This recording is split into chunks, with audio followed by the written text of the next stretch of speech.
իմաստության գրքերը, Սաղմոսները, առակները, Սողոմոնի իմաստություն, Սիրակի իմաստություն եւ այլն։ Իմաստության գրքերը ընդհանրապես շատ են խոսում ամբարիշների եւ արդարների մասին, իմաստունների եւ տգետների մասին, եւ խոսում դրանց հետևանքների կամ արդյունքների մասին, թե ինչպես դժբախտություն է գալիս ժողովրդի վրա ամբարիշների եւ տգետների կողմից եւ ինչպիսի օրհնություն է հեղվում ժողովրդի վրա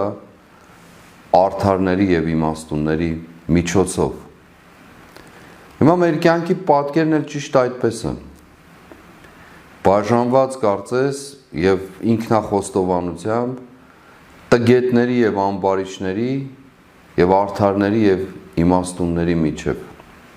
Անշուշտ արդարը ասելով շատ վերացական է դա եւ շատ առանցքական, որովհետեւ ընդհանրապես այս կյանքում արդար մարդ լինելու ձգտումը կարող է լինել գերազանցության աստիճանի, կարող է լինել ձգտում, ցանկություն, բայց ոչ երբեք հասնելու կատարելության։ Սակայն տգիտության եւ ամբարիշտության կատարելությունը փաստացիորեն արտահայտվում է ամբողջ կյանքի վրա եւ հատկապես նրանց, ովքեր պատասխանատու կառավարիչ կամ ինչպես գիրքը ասում է, թագավորներն են, նրանց ամբարիշտությունը եւ տգիտությունը դժբախտություն է դառնում այդ երկրի եւ այդ երկրի ժողովրդի համար։ Նրանց գործած մեղքով ոչ միայն մեղքի մեջ են գտնվում, այլ աղետի են մատնվում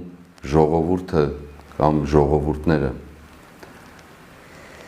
Ես անընդհատ խուսափում եմ խոսել այս թեմայից, սակայն ուղղակիորեն Սուրբ գրքի նաև թելադրանքն է, պատգամը, պատկերը, թե ինչպիսի իրավիճակ է տիրում այն ժողովուրդների կամ երկրների կյանքում, երբ նրանց այսպես կոչված իշխանավորները տգետ են եւ ամբարիշտ։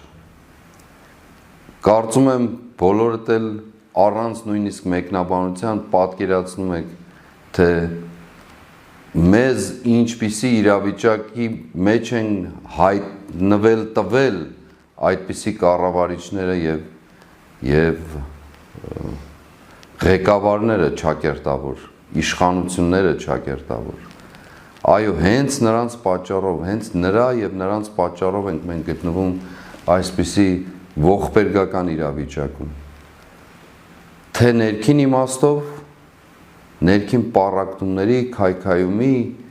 ատելության, թշնամության եւ թե արտաքին իմաստով, որոնք վերաբերում են մեր անվտանգությանը, մեր երկրի անվտանգությանը, պաշտպանվածությանը եւ միևնույն ժամանակ այն հարաբերություններին, որ գոյություն ունի արտաքին աշխարհի հետ։ Եվ սակայն այս վերջին օրերին այս ճակերտավոր, այս իշխանական խումբը, որը իրապես իր բնույթով, վարքով, էությամբ, նկարագրով, պարզապես մի խուլիգանախումբ է, որ զավթել է իշխանությունը, զավթել է հայոց ինքնության, հայոց նկարագրի, հայոց գոյության ընդհանրապես այն չարաբաստիկ կերպով վերածելով դժբախտության եւ աղետի, ամբողջությամբ փորձելով իրենց ամբարշտությունն ու տգիտությունը տարածել բոլորի վրա եւ այդ իմաստով նաեւ ինքնաարդարանալ։ Ես ուղղակիորեն ինչպես ասեցի, չեմ ուզեցել եւ չեմ ուզում անընդհատ անդրադառնալ, բայց այս վերջին օրերին կարծես ակտիվացել են խուլիգանախմբի զանազան ներկայացուցիչներ, փոքր եւ մեծ տրամաչափի, մեծն էլ ճակերտավոր, անշուշտ տրամաչափի այսպես կոչված գործիչներ, ինքնաերևակայված, ինքնափետուրավորված շատ գործիչներ, որոնք ուղղակիորեն պատճառն են մեր կյանքի աղետի, ողբերգության։ Այո,